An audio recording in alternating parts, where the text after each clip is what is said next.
So replatforming is typically when a customer has got an existing instance of service now. They're typically an older customer, at least 3 to 5 years, sometimes a lot older than that.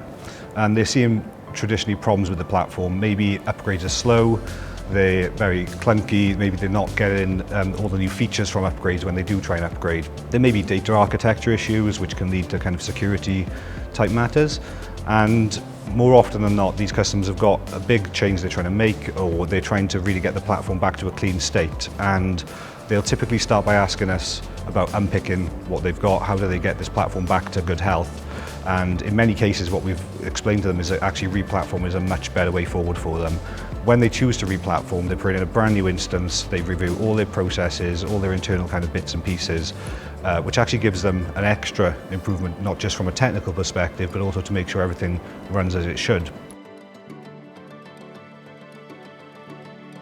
So in many cases, when we do a kind of analysis on whether we unpick their existing platform or whether we just do a replatform, typically with the medium to large kind of implementations that are a bit older, the effort and cost involved in unpicking is going to be probably double the cost, double the time. But you also don't get the guarantee that you're going to get this clean, well-architected, upgradable system at the end.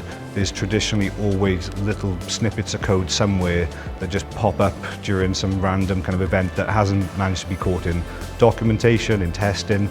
Often these platforms aren't well documented in some cases, or not sufficiently. So replatforming ultimately is getting onto a new ServiceNow instance, clean architecture, clean data, clean processes, and just really lets the customer accelerate the value that they can get from the platform. So typically the circumstances we see with the most drive to do a replatform maybe is improve user experience. They want to make a real step change in either for their internal users of the platform or often the external customers as well. There may be technical debt in the platform, so anytime they want to make a change, big or small, everything's clunky, slow, expensive, upgrades have become a problem. Also, business strategy may have changed, so they may be going on a big M&A spree and they want to get a clean platform so that when they buy extra organizations, they can bolt them in easily to a good, clean platform and keep that architecture across all their business portfolio in a really good place. So typically the value that customers will get from doing a replatform, first of all, you've got the actual exercise itself. So as I said, probably about half the cost, half the time in most cases of trying to unpick.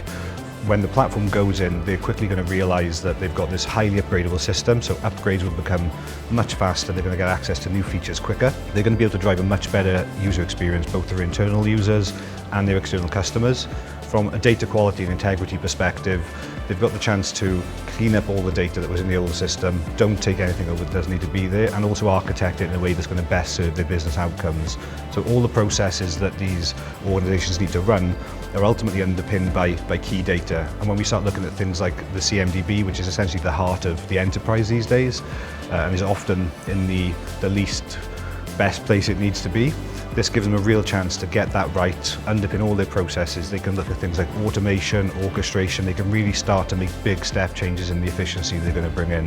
From a maintenance perspective, the older and more technical debt in the platform, maintenance becomes slow, it becomes costly. Changes, people often want to make small, relatively easy changes to the system, but there's so much customization being done and so many issues with data or architecture, everything becomes a problem, and that frustrates the entire, these are some organizations, massive organizations, and they can't get anything done. So the final benefit is risk. So if you've got an older platform that's got potentially a lack of confidence in the architecture, in the customizations that have been done, in the data architecture and integrity, that can lead to some more serious issues in the platform, so that you could look at things like data leaks, either between departments, maybe sensitive data, potentially even externally, depending on what they've done in the platform.